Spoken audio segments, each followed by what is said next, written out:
سارے بیٹے آس پاس بیٹھ گئے۔ بوڑھے باپ نے قرآن کی تلاوت ختم کی اور پھر اس کے بعد قرآن کو بند کر دیا، آنکھوں سے لگایا، چوما اور احترام سے سرہانے رکھ دیا۔ اس نے ایک نظر سب پہ ڈالی اور کہنے لگا، بیٹا میں نے اپنی زندگی جتنی گزارنی تھی وہ میں گزار چکا ہوں۔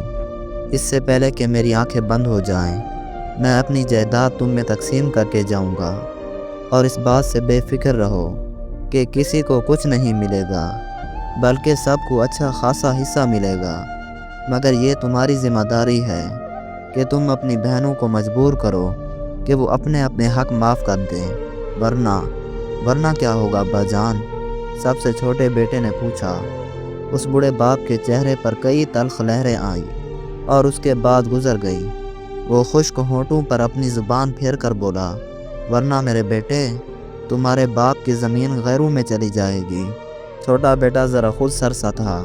وہ ایک بار پھر سے پوچھنے لگا تھا کہ ابا جان بیٹی کو جائیداد دینے کا حکم تو خدا کا ہے، کیا خدا کو یہ علم نہ تھا کہ ایک بیٹی کو زمین میں حصہ دینے سے وہ ساری جائیداد غیروں میں چلی جائے گی؟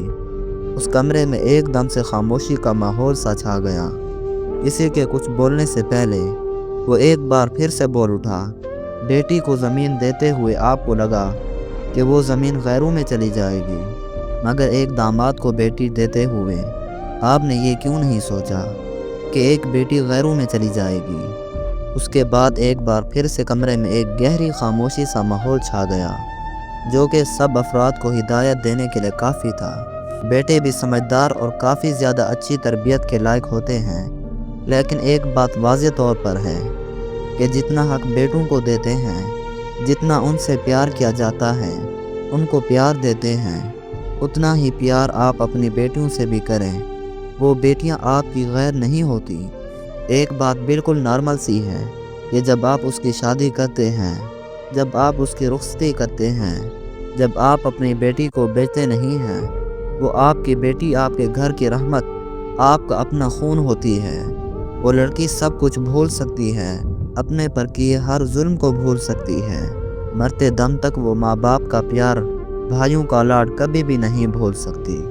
میں یہ بات تو ہرگز نہیں کہہ رہا کہ ہر کوئی ایک جیسی اچھی بھی نہیں ہوتی اور ہر کوئی ایک جیسی بری بھی نہیں ہوتی۔ کہیں سسرال والوں کو عزت راس نہیں آتی تو کہیں آپ کے میکے والوں نے ناک میں دم کیا ہوتا ہے۔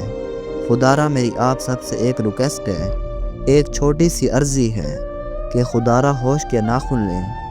بیٹیاں کوئی فضول نہیں ہوتی، بیٹیاں گھر کی رحمت ہوتی ہیں، گھر کا سکون ہوتی ہیں، ایک باپ کا مان ہوتی ہیں، بھائیوں کا پیار ہوتی ہیں، وہ بھائیوں سے لاڈ اٹھواتی ہیں، بھائیوں کی لاڈلی، بابا کی پری اور ماما کی گڑیا، گھر کی وہ عزت ہوتی ہیں۔ اور یہ بات 100% درست ہے کہ ماں باپ کی وفات کے بعد بیٹیوں کے لیے اکثر طور پر گھر کے دروازے بند ہی ملتے ہیں۔ بیٹی کا قصور صرف اور صرف اتنا ہوتا ہے کہ جب وہ پرائے گھر جاتی ہے، جب اس کی شادی ہوتی ہے تو وہ بیٹی پرائی ہو جاتی ہے۔ عموماً طور پر اس کے گھر سے سارے رشتے ناطے ختم ہو جاتے ہیں، اور اتنی گندی رسمیں کہ ایک بھائی کھانا نہیں کھا سکتا، اور کافی رسموں میں سننے کو یہ ملتا ہے کہ ایک باپ اپنی اس بیٹی کے گھر سے پانی تک نہیں پی سکتا۔ آخر ایسا کیوں؟ خدارا کوئی ہوش کے ناخن لیں۔ بیٹی بوجھ نہیں، بیٹی رحمت ہوتی ہے۔